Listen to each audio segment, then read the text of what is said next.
Hi, this is Michael Olney with Ebelleste, and I'm inside of our miniature golf that we are working on in Brigham City, Utah, inside of the Brigham City Family Fun Center, not affiliated. And I'm just giving a status update. Today is Saturday, I think April 9th, as I recall. And by the way, we are looking for a business partner if anyone is interested. Ideally, we are wanting to do more than just the miniature golf. We're wanting to expand and do a full bowling and entertainment center, but trying to do what we can, and this is where we are starting. We're a little bit behind schedule right now, but this is hole number 2. This is where we're at right now. We had recently gotten a lot of the routes done, though we need to make a few adjustments because while it makes a good obstacle, there's a few spots where the ball will get stuck on right now. My kids, one of my daughters, made a little hole on that side. Can't get a good shot of it right now because I can't walk on the hole while it's drying. But I mean, it's not really it's not a goal to get it into that hole there. It's more of just there to make it so the ball doesn't get stuck. There's not enough momentum to get the ball down very much, which I guess some people might consider to be a short-sighted addition. But really, the objective isn't to really hit the ball in there. Again, it's just to help the ball not get stuck.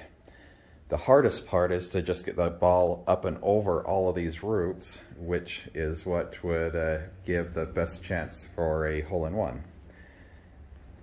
As far as the hole itself goes, I try to put a waterproof seal over it because this wood that was originally done by somebody else really disintegrates in water, and with the roof leaks, it has caused quite a bit of water damage on this hole. So we've gotten most of the water damage fixed, sanded smooth.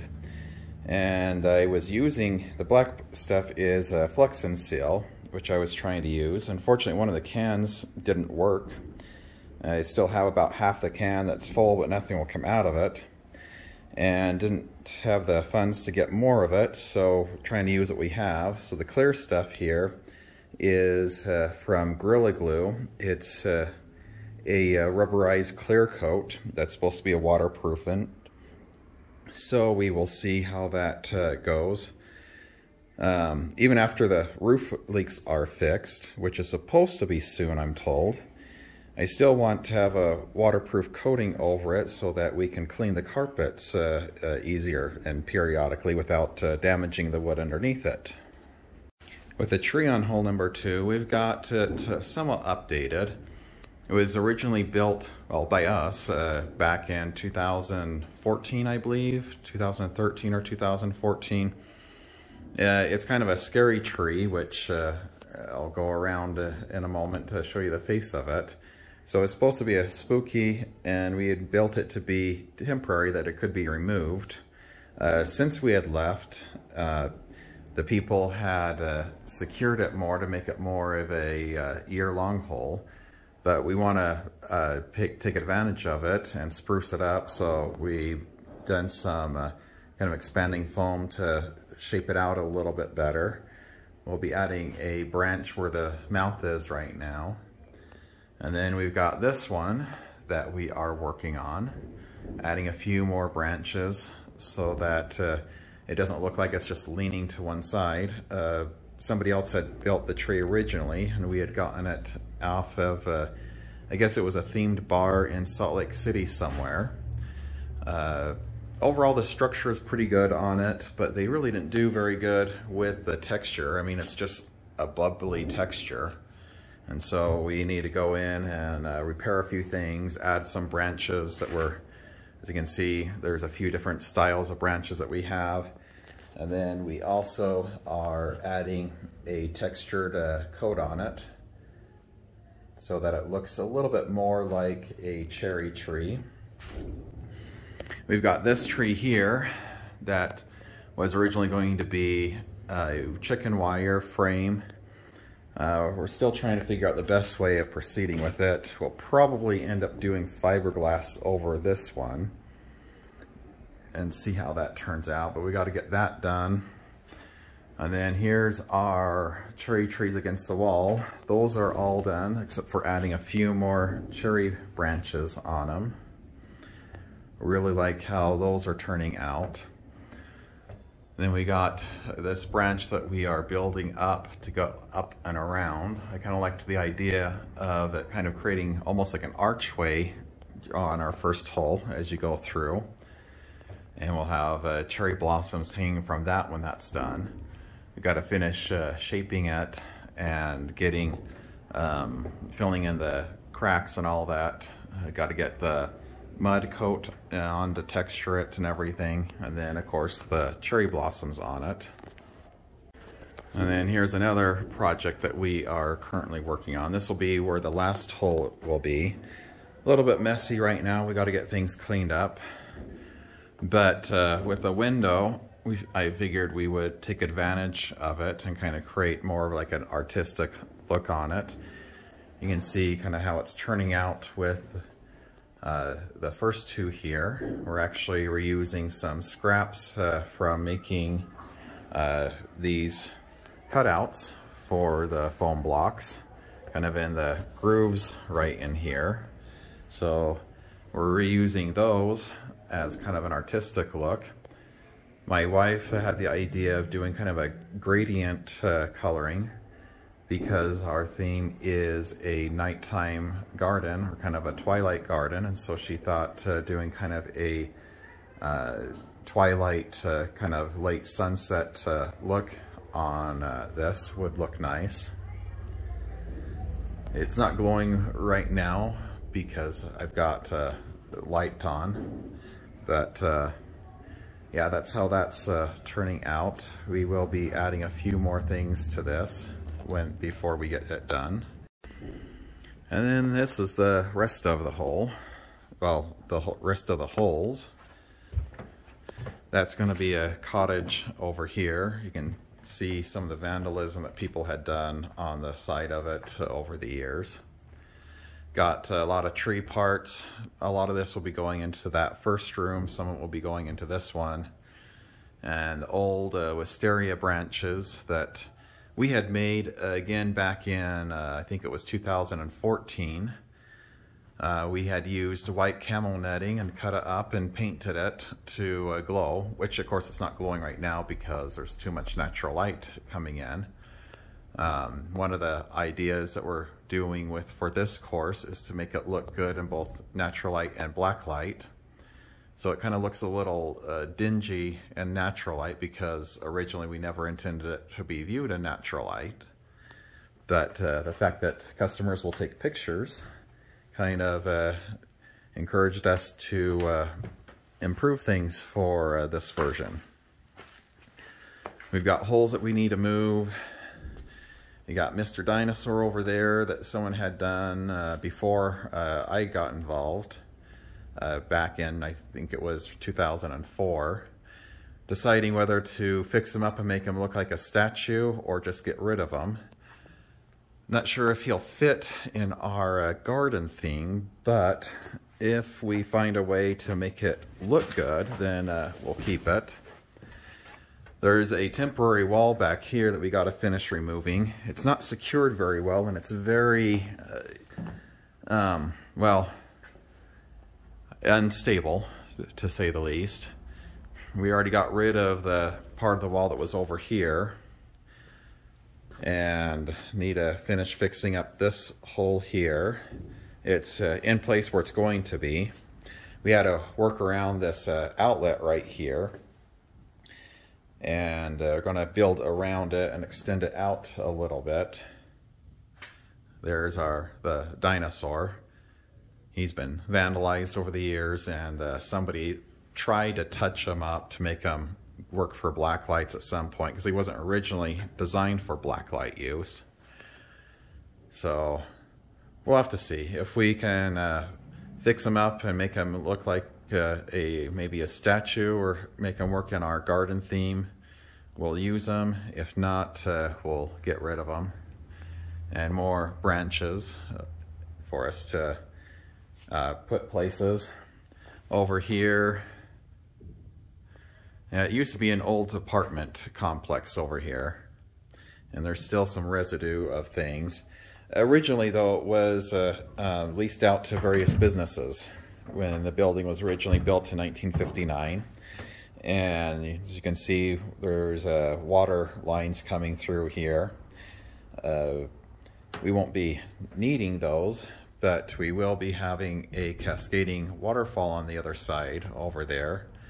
So I think for this hole, we are just going to essentially cover that up and make it look like a rock formation to go with the cascading waterfall on the other side, which is going to be over here.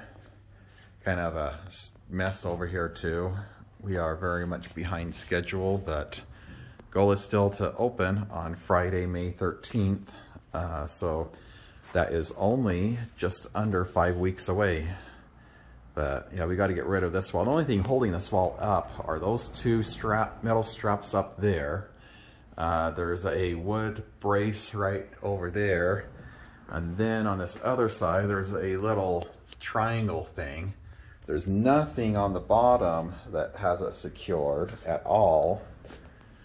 So we need to decide quickly if we are going to just take this wall down and build an actual wall that works, or if we're just going to take it down completely and have it all open. This is the wall that we had removed on that other side. Some reason, I don't know why, there's carpet on it, so we'll probably take the carpet off and reuse the wood from that. And then this frame is one that I and a few people built. God, that was probably 2010 or 2011. It was going to be a frame for a tree that didn't get done before we left. But anyways, we're going to reuse this, and it is going to be a tree.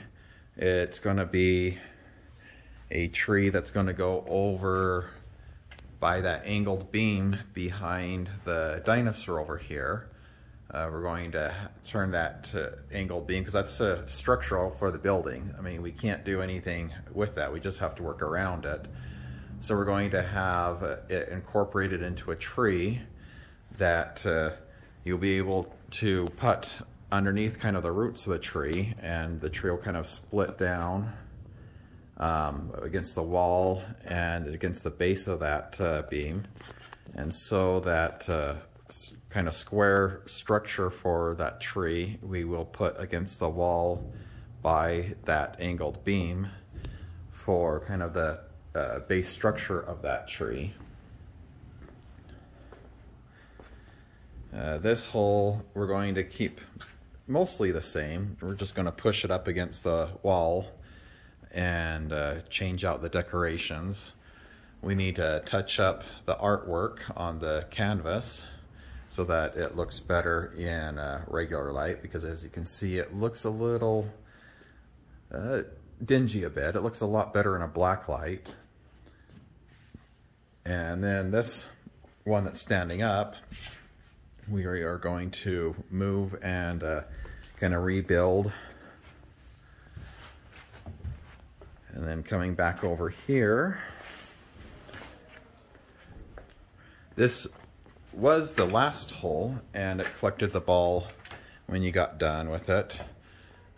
We built that tree stump. It wasn't really a stump. It went up all the way to the ceiling before it got moved, because it wasn't originally in this location.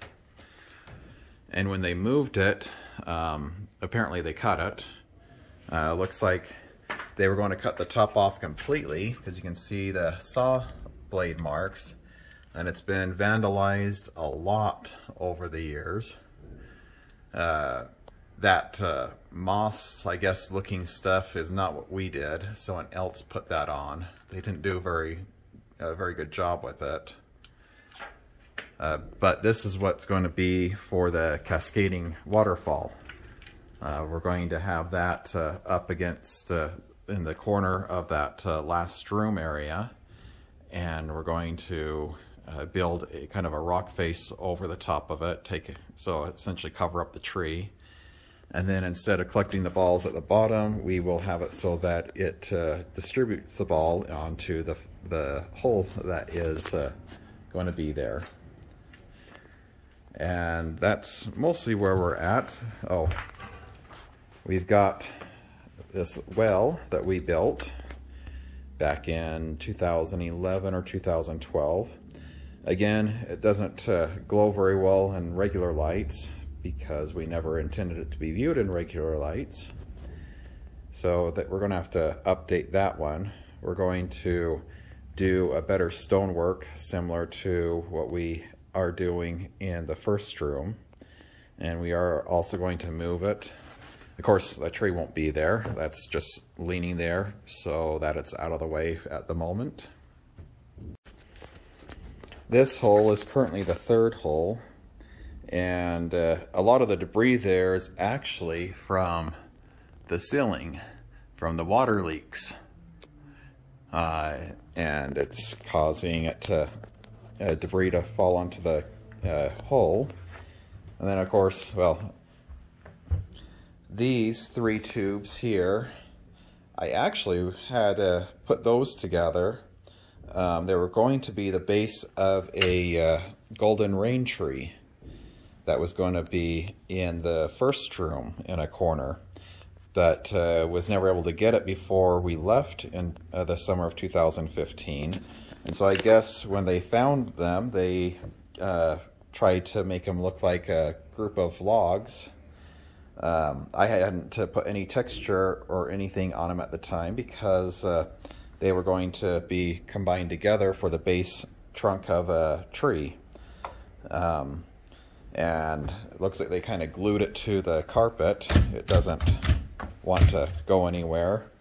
I broke this one up because we need to move this hole, and I don't want those logs there because I don't think they were done very well.